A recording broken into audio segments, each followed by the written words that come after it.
if in more ways. Was it? Alright. Yeah.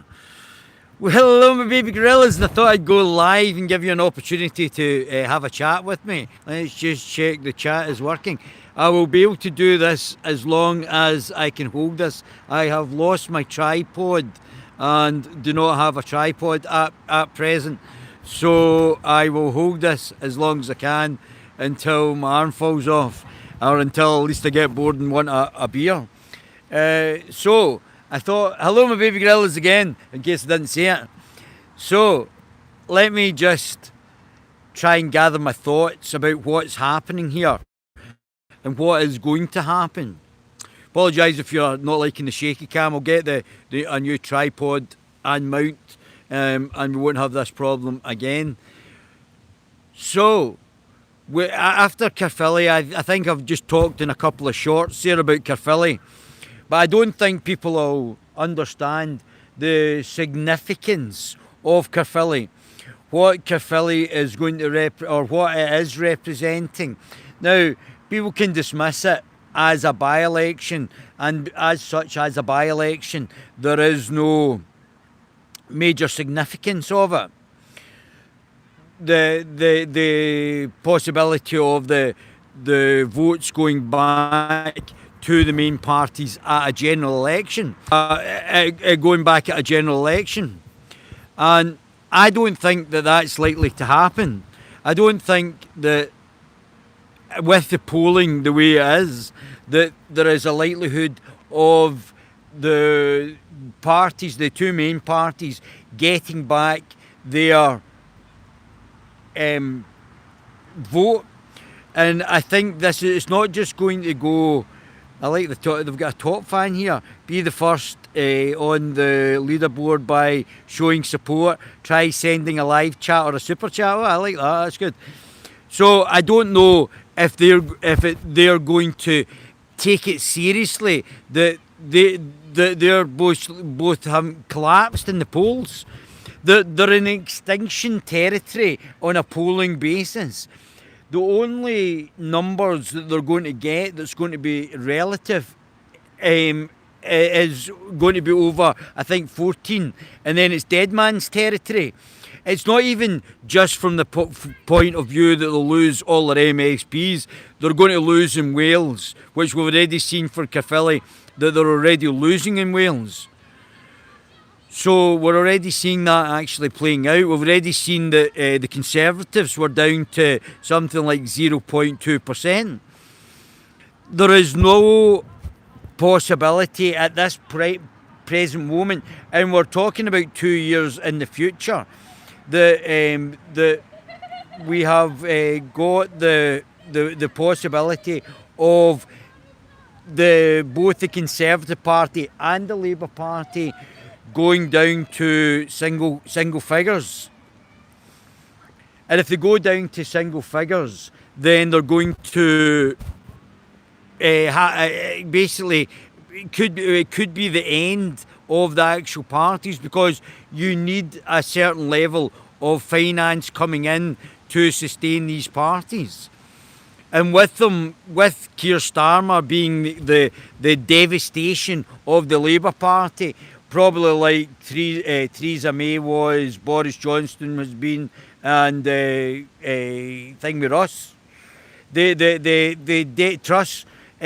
devastation of the political parties by people internally within these political parties just means that there is going to be an opportunity and a fertile new ground for different types of parties. Now we're already seeing the extremes in the Green Communist Party, and they are basically trying to fill the void. They think that by being more extreme left or extreme Islamist is going to be beneficial.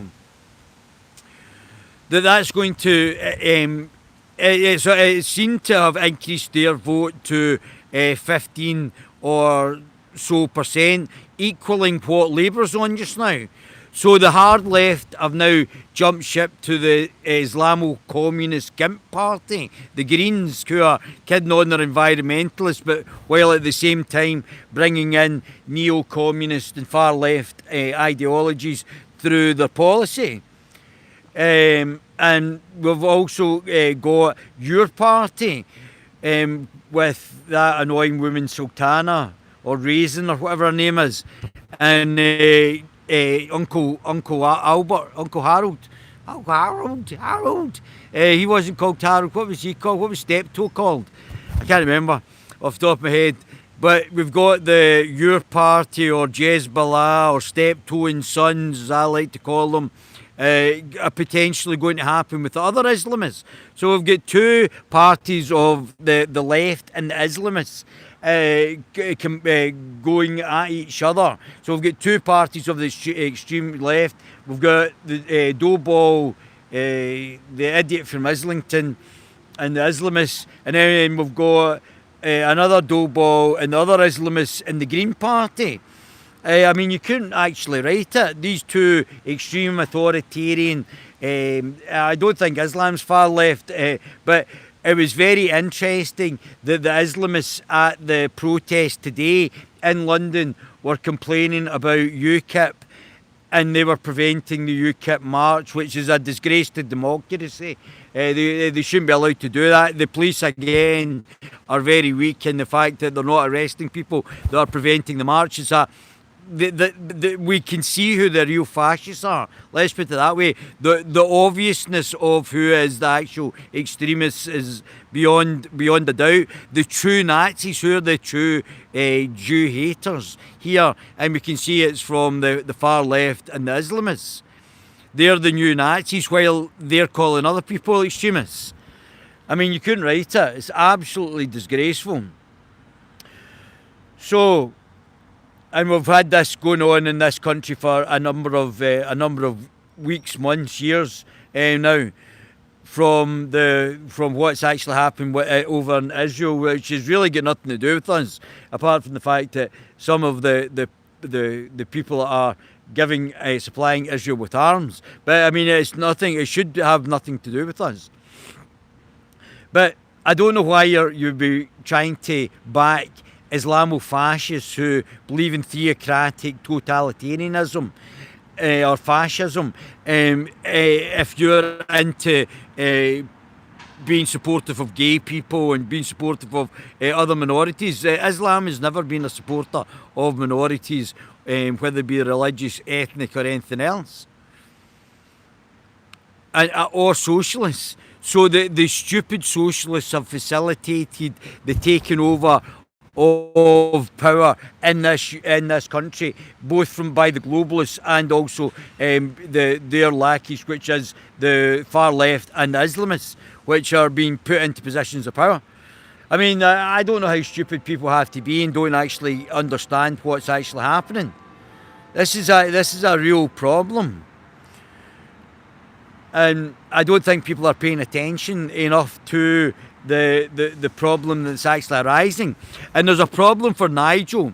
The problem for Nigel as well is that there seems to be a bit of voting, what do you call it, tactical voting, to keep the Reform out. So Reform did very well at 36%, which would usually win an election. So I don't know how Plaid Cymru said to everybody, yeah, you better vote for us to stop the Reform. And if that got into wide scale in the UK, even at 36% on a constituency basis, this could prevent Reform actually getting into power, because a whole bunch of doughball socialists and the far left are now mucking up the country. I think that this could actually lead to big problems further down the line from the tactical voting. But whether or not we're going to see your party actually take fruition, I mean, they've taken a long period of time to try and do something. They've not done it. They've looked increasingly stupid. The Green Party with piano teeth, hypnotits, has stolen a march on them, and they don't seem to know what they're doing. I mean, it's absolutely bonkers. Bonkers. And Nigel has to think about doing things that are going to bring in that extra 4 or 5%. If reform get up to 40, 41%, which there is a possibility of them doing, if more and more people on the right vote tactically who are voting for Conservative, because voting for Conservative just now at the next general election is a complete waste of time. Even at the Scottish and Welsh elections is a waste of time. You're now going to have to vote for Reform if you're on the right. You may get a few in the second vote in the Scottish Parliament, but we've now seen a systemic, I was going to say decimation, but it's, I'd quite like the word dissolution. I think dissolution is also a very apt word for what we're seeing as well, because we're seeing the dissolution of these political parties as political entities, which I mean the Labour Party and the Conservative Party. These parties are now potentially going to be wiped out, both in Scotland and in Wales, which is really their heartland, especially the Labour Party, their heartlands, but the Conservative Party were at 50% in Scotland as well at one point. And we've now seen a Welsh seat go even further left in the dough balls in the Welsh nationalists, the fake Welsh nationalists, named after the word Wales, which means foreign, where the actual Welsh are the indigenous Britons. Not British, Britons. They're the original Celtic Britons. So that's certainly something to think about.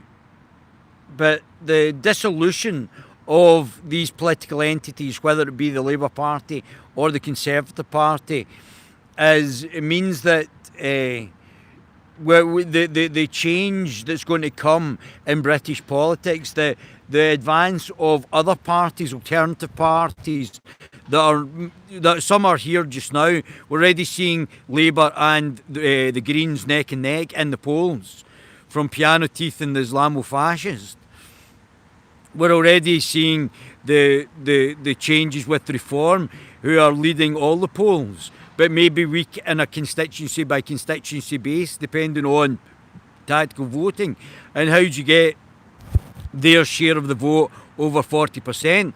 That's something that the tacticians in Reform are going to have to do, and how to get it up 5 or 6% to over 40 odd percent. You're going to have to try and bring in that extra percentage to prevent overcome the tactical voting, like in Caerphilly, that will keep people out. Because I don't think the Plaid Cymru should have actually got that 40 odd percent. I don't think that was there. I think that was tactical voting by Labour people, and also others on the left with their open door globalist shilling political stance, just like the SNP, just like Sinn Féin. So this is the difficulty that Reform are going to have, even sitting at the top in the polls at 36%. Whereas your party's nowhere to be seen just now. So how's that going to affect the Labour Party, the Greens, and having your party all lined up, and also George Galloway's Socialist Party, or the Socialist Worker, or the Workers' Party? Sorry, the Workers' Party. So you've got umpteen left-wing political entities who are all potentially setting up just now, and how that's all going to interact, God only knows. Is your party going to be standing in every seat? Your party going to be standing at the Scottish election? I've never seen something as disorganised as this in my whole entire path. It's absolutely staggering how the lack of aptitude from the people in your party. Would you want these clowns governing your country? And the answer is categorically no. I'll come on to the Scottish election later, and I'll cover the Scottish election later. But this is a disaster for them, an absolute unprecedented disaster for your party. And now Piano Teeth has now got stolen a march on the far left vote. So there are issues that have arisen out of Caerphilly, and there are prominent problems that Nigel is going to have to overturn if he is to get the keys for number 10. It's not past them. They're still massively on top of the polls just now, and I would expect seats to go, and especially the way things may play out in the next 3 years. But we're still a long way away from an actual election. And how long Keir Starmer's going to stay in? Could Keir Starmer win an election next year, even if they do badly in the Welsh elections and in the East Western Brythonic elections and the Scottish elections, or the so-called Scottish elections? So that's another problem there as well. These are all things that are lining up. What was the other thing I was going to talk about? I was going to talk about something else. What was it? I was thinking about it there. Oh, that's going to annoy me. We'll see if it comes back to me. That's what I was going to say. If I was living in these constituencies in Sussex, where they're trying to stop another local election because they know the reform is going to sweep these constituencies, I would stop paying my council tax just now. They've already put back your elections for a year, and you shouldn't be taking this. You shouldn't be accepting them saying that you're not going to have the democratic right to vote. So don't wait for a period of time. Stop paying your council tax just now.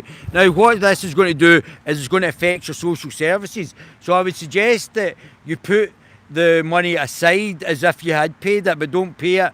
Put the money aside, and then when they give you the elections that you should be due, and they shouldn't be perverting democracy in these local elections, just shows you how undemocratic the communist Keir Starmer is.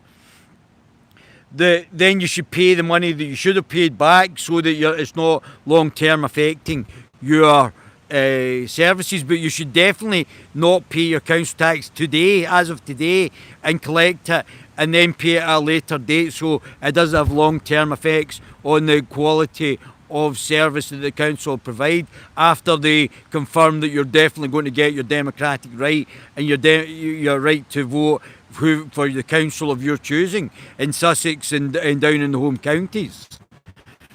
But I would make a protest starting from today that you stop paying your council tax if they're going to stop your democratic process. No taxation without representation, and that's what you guys should be doing in Sussex and all the home counties where they're trying to prevent you and have prevented you from voting for a new council. So that's my advice to you. And obviously, you'll do what you're going to do, but I would not be allowing these clowns to prevent you from having the right to your local election and replace the councillors from these political entities. The only reason they're doing this is anti-democratic anyway, both from the failures of the Conservative Party and the failures in the Labour Party. So they're deliberately trying to take away your constitutional rights, and they're always going on about, my democracy, while stopping actual democracy, just like Keir Starmer was wanting to do when he was overturning the referendum. These people are highly undemocratic, and especially because they're losing. They're losing at the polls. They're not going to be re-elected, and they're going to lose a lot of councillors, and they're preventing you from actually electing the people that you would want to elect, which would be a change, and that's what they don't want you to do. So I've done quite a bit just now, and hopefully you've enjoyed that, my baby gorillas, and I will I may come back down, but it's starting to rain here, and I have got wee bits and bobs to crack on with. So I hope my baby Gorilla's enjoying that. Love you guys, and over and out from Westminster. Don't pay your council tax until you are guaranteed the right to be able to change your council members and get a democratic vote. Don't let the Labour Party and the Conservative Party steal your the right to vote and change your council. My baby Gorillas.